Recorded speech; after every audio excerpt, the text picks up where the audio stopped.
Every job has its downsides, negative parts that we wish weren't there, or that we wish our employees didn't have to endure, but they're still there. So, how and when do you tell an applicant what those things are? Running a service business can be hard. It is not unusual for business owners in industries like contracting, home repair, auto repair, business-to-business services like janitorial, IT and accounting, and many others to feel overwhelmed by all the priorities facing them at any given time. Between addressing the needs of the customers, managing the employees, figuring out the financials, and getting processes in place, feeling like you're making significant progress on your business journey can be difficult. Welcome to Service Industry Success, hosted by Brian Harding. Each week, Brian will look at real-world strategies for building the business you are dreaming of, while also sharing tactics to get through some of the most frustrating parts of business ownership with a lot more ease. Let's get started. So, over the week, I was recovering from COVID, as I mentioned. I'm doing much better now. I'm back to about 95%. And I was reading a story on the internet. I don't know where it was, but it was basically an employee complaining about they took a job. Their version of the story is they took a job which was advertised as working from home, except when absolutely necessary. And so the applicant accepts the job and is told that, well, currently at the moment, it is absolutely necessary to go to the office. And the new employee discovers that it's pretty much always absolutely necessary to work at the office and that they were just lied to. So the new employee negotiates working from home 2 days a week on Tuesdays and Thursdays. And then on the first or second Tuesday or Thursday, the manager texts the new employee, which of course the employee publishes all over the internet, and demands that the employee come to work because it's supposed, quote unquote, a regular work day and everybody needs to be at the office. So what do you think happens? Well, the employee gets mad and quits. So the employee had this job for something like, 6 days or 4 days or something like that. And it reminded me of something I saw, which I don't know if it's as bad or worse or better. I don't know. But I knew a guy once in like 2009, 2008. This is back in, when it was hard to find employees. Or I'm sorry, it was not hard to find employees, but it was hard to find salespeople. It was really hard to find salespeople back then in this particular industry that this guy worked in. So he decided to put an ad in on the internet for an operations manager, but he was really looking for salespeople. But he couldn't find salespeople, so he put an ad in for an operations manager. And his plan was that once these operations manager applicants applied, when he found somebody he thought would be good at the sales job, he would say, we also have a sales job available. You'd be really good at that. And sure enough, he hired, 2 or 3 people using that tactic. Now, it's funny now, but how long until the people he hired figured out that the operations manager had been there for like 5 years, and then all of a sudden there's 2 new salespeople, and that they were lied to from the very beginning? Like this guy from the very get-go as their boss started everything off by just flat out lying to them. How long until they figured that out? And then when they figured that out, like, would they possibly believe anything that manager says from now on? Would they possibly trust anything that he ever had to say again? And how would they not just feel dopey interacting with the other 40 people at the company who all knew that this was a ruse from the beginning? And again, this guy kind of had a history of doing stuff like that. It just reminded me of that, and just talk about starting things off completely on the wrong foot. But then I got thinking, I also hear this pretty commonly in a couple of other ways. These are clearly bait and switch tactics that I'm talking about in these examples I've given, but it's not uncommon to hear somebody talk about a job that has, quote unquote, unlimited income potential. Well, I suppose if all you did is work and you gave up on the idea of going home and spending time with your family or having a hobby or weekends, I suppose there's jobs that might be able to be classified as having unlimited income potential. But I would argue that most people are probably going to put a limit on how many hours they work at, 60, 80, I don't know. But at some point they're going to want to go home, and there is going to be a limit on that income potential. And probably more realistic for what I see today is people, managers, business owners, whatever, um, omitting or downplaying completely the negative parts of the jobs that we know exist. So this is what I want to talk about today. I don't think it's any less harmful to soft sell the negative parts of the job. I don't think it's beneficial at all to omit those things in the interview process and wait until the applicant is hired to spring this on people. I just don't see how that works out. I've worked with a number of people who have struggled with this, and the hope is always that, well, they're going to get here and they're going to figure out how great this job is, and then they won't worry about these other negative things that I forgot to mention. Um, I don't think that that's a good practice, and I'm going to kind of walk you through how I do it. And I'm also going to highlight a couple things that will help if you're in a situation where you feel like you need to do this, where you need to omit these negative things or downplay them. There's a couple of causes of that, and I'm going to go over those, and I'm going to give you a couple solutions as well. At this point in my career, I've conducted hundreds of interviews. I don't think thousands, but hundreds for sure. In every case, I knew the kinds of things that might be a deal breaker for the applicants. I've hired people for jobs with on call shifts. I've hired people for jobs that required overtime with little notice or no notice, like, hey, 5 minutes from now, you're supposed to be off, but we need you to work a couple extra hours. I've hired people for third and second shifts, graveyard and swing shifts, which are wildly unpopular, especially with anybody who has a family or anybody who's in their 20s and has friends. I've hired positions with inconsistent or unpredictable schedules. I've hired positions where people had to work with irate customers, which, for some folks, that's just, they can't deal with that. And in any of these cases, what would be the benefit of hiding those things until after the applicant is hired? I just don't understand that.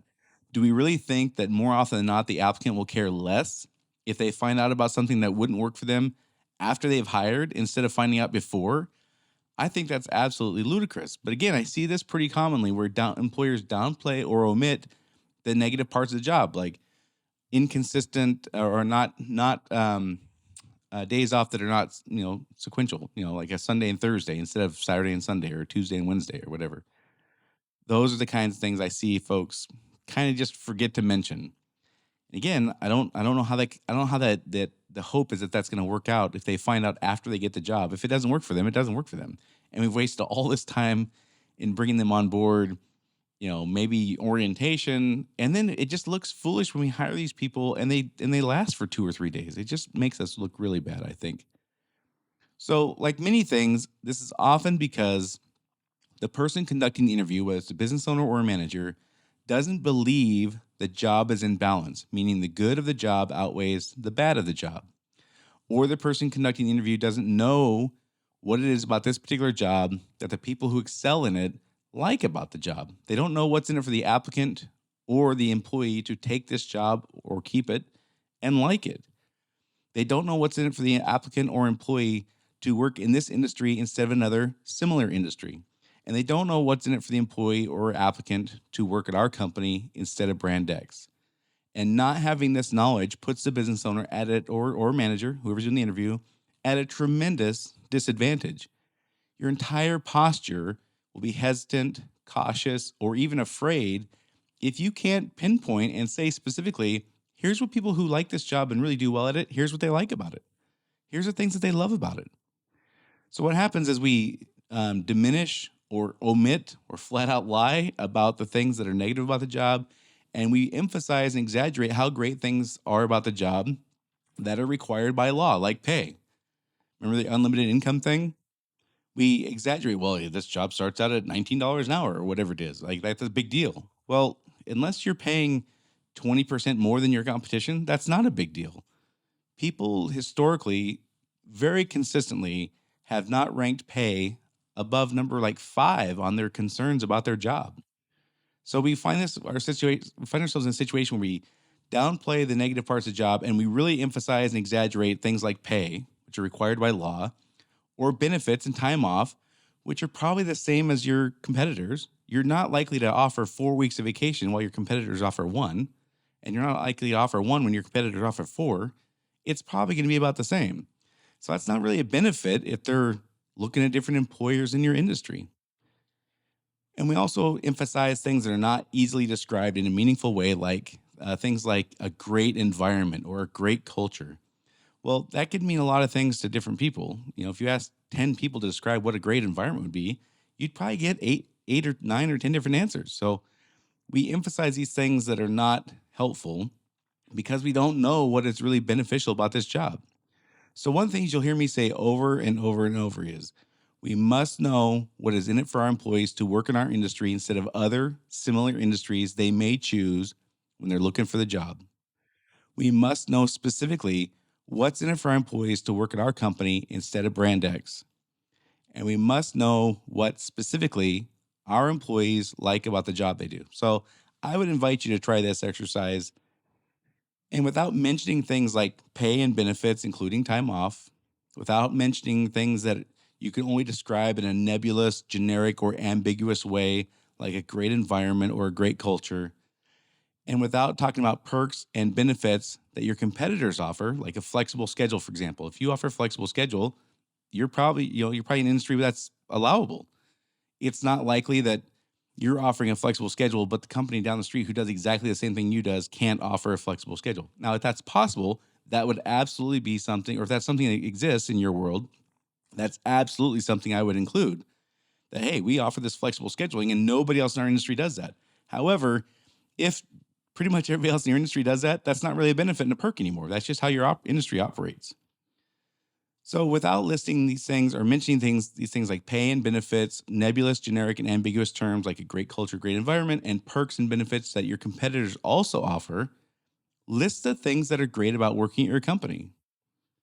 And I would really encourage you to do this. There's only gonna be three boats. Either you got it, you know it, you write it down, no problem. You absolutely have no idea what those things are, but they exist because you have employees that worked with you for 20 years or 10 years or 15 years and they like the job. You just have never really asked them what it is about the job they like. That's the second category. Or the third category is you really don't have any of these things. And if that's the case, it's okay. Let's start tomorrow. Let's fix that. Let's start immediately. The sooner we can fix that, the better it is. Once you have this information, it changes your posture and everything. You don't have to soft sell the things at the interview like we're talking about. So let's go back to that interview and the negative parts of the job. I believe the best thing we can do is to lay out a complete picture of the job without minimizing or exaggerating any part of it. Right up front, when I start interviews, the very first thing I do, I'm not kidding you, this is the very first thing I do. The first 5 minutes of the interview I do are give them all the reasons I can think of they wouldn't want this job. I don't want to waste my time talking to somebody who, an on-call shift is a deal breaker or, having an unpredictable schedule. Like many service industries, you can't say you're going to be off at 4:30 every day or 5 o'clock every day. Sometimes you have to just work until the job's done. If that's not going to work for them, why not just get that out of the way, like right up front? So literally the first 5 minutes of the interview I do with anybody is here's all the things I can think of that people have said that they don't like about this job. Here's the reasons you may not want to have this job. Oftentimes it's due to scheduling. There might be other things you know about. Again, like if a significant part of this job is dealing with unhappy people. Like if I was in the collections industry, I'd be right up front about, hey, 85% of the people you talk to are gonna be pissed that you're calling. If you can't deal with that, let's just part ways right now. Like, why not just get that stuff out of the way right up front? So I talk about the reasons why people may not like it, and I talk about the potential deal breakers for applicants based on here's what other people have said they don't like about the job, or here's why people have left. I get that stuff out right up front. I do not sugarcoat it. I do not minimize it. I don't downplay it. I'm right up front. Here's what it is.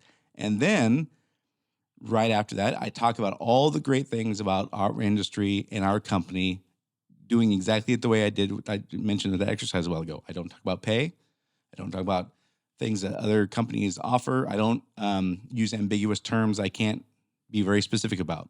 Now, of course, we're going to have to go over pay. Of course, we're going to have to go over benefits. Of course, we're going to have to go over scheduling and all that kind of stuff. But we also need to cover the unpleasantries and potential deal breakers of the job and the great things about your company and in your industry, excluding pay and benefits and time off, excluding those ambiguous terms like a great environment or whatever, great culture. Those are two of the ones I hear pretty commonly. And without mentioning perks and benefits that all your competitors offer, like a flexible schedule, for example. So if you're unsure about how to go about doing this exercise I mentioned, get a hold of me at serviceindustrysuccess.com. You can go out there and book a call. You can buy a course that I have on there for 100. It's $197. This course walks you through this step by step. This is the most one of the most beneficial things you can do as an employer is have a real handle on why do people like this job? Is this job in balance? Like if you have the answers to those two things, your entire posture will change on everything, including interviewing. You won't have to stop sell stuff because you know, hey, if this is a deal breaker and this guy doesn't like it, the next one will. It's okay. This is a great job. And here's the reasons why. Here's why the people who do well at this job, here's why they love it. I can tell you exactly what it is. When you have that confidence and you have that ability, your world will change. I promise you. So the first thing I would say is just commit to being completely transparent, open, and honest in interviews. Do not allow yourself to soft sell. Do not allow yourself to omit things that you know are negative. Do not allow yourself to, downplay these things. In my opinion, having seen it firsthand, we look way worse when we hire a series of people who make it 2 or 3 days or 2 or 3 weeks, or they try for a month and they just like, I knew day one this wasn't going to work. I knew I couldn't handle not having a predictable time to get off work, for example. I tried, and now you're a month in. You're a month with a person who's never going to make it. Why would we do that to ourselves? But I see this pretty commonly. So, in summary, we know the things that might be a deal breaker. You know in your gut, you know in your heart, the kinds of things that people just had not liked. Whether again scheduling things is in service industry, there's a lot of it. Sometimes there's unpredictable days off, unpredictable hours, inconsistent days off, inconsistent hours, on-call shifts. That's a big part of it. Folks want to be an electrician because they hear they make a lot of money until they hear, oh, well, you have to work Saturdays. Well, I don't want to work Saturdays. Well, now you got to figure it out. And it's ludicrous to hide these things until after the applicant is hired. We're only going to make them angry when they figure out that they've been duped. The best case scenario is they're mad for a while and they might try to stick it out and they're going to leave anyway. I see this regularly where employers downplay or omit the negative parts of the job. And I'm just saying, I think it's because the person interviewing, whether it's the business owner or the manager, doesn't believe the job is in balance, meaning the good outweighs the bad. They don't know what it is about this particular job that people who excel in it like about it. They don't know what's in it for an applicant to take this job and like it. They don't know what's in the applicant to work in this industry instead of another. They don't know what's in it for the applicant or employee to work at this company instead of brand X. And I'm telling you, if you don't have that information, you're at a tremendous disadvantage with everything. Your posture is timid. It's afraid. You're afraid to hold people accountable. You're afraid to tell them what the job is really like. It makes your life way harder. So why put yourself in that disadvantage like that? Your entire posture will be hesitant, and that changes your entire dynamic in your relationship with your employees. So we end up emphasizing, exaggerating things that are required by law, like pay. We emphasize and exaggerate benefits and time off, which are likely the same as what your competition offers. And we emphasize and exaggerate things that are not really, we're not able to describe in a meaningful way and say things like great environment.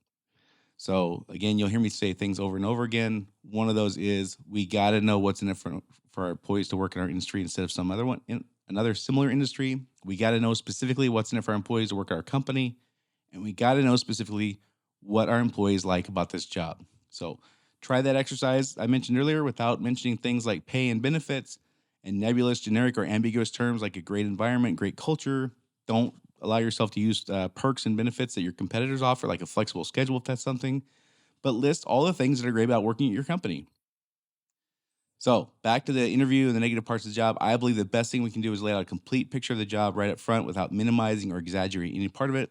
Right up front, I lay out all the reasons they won't like this job that I can think of, the potential deal breakers for applicants, and 30% of people walk out, and that's okay. Hey, I would rather know within 5 minutes than waste an hour or a week or 2 months with somebody who it's just not going to work. I would rather find out in 5 minutes and part friends. Maybe they have a friend who doesn't care about that stuff. That's way better than lying to them and having them tell all their friends that this is a terrible place to work because they were lied to. And again, we'll back that up with all the great things about our industry and all the great things about our company from that exercise. And of course, we're going to go over the pay and benefits and scheduling, all that stuff. But we also got to cover those unpleasantries and potential deal breakers. We got to get that stuff out of the way right up front. We got to be completely honest about it. And we talk about all the great things about our company, all the great things about our industry. And that's how we wrap up the interviews with her. If they get through the deal breaker part, they're excited about what the opportunity they have in front of them. So Thanks for tuning in this week. If you have a friend or a colleague who's a business owner in the service industry, please share this podcast with them. If you have time, give us a rating or review. Sure appreciate that. And I'm going to go before I cough again. So that's it for this week, and I will see you all next week.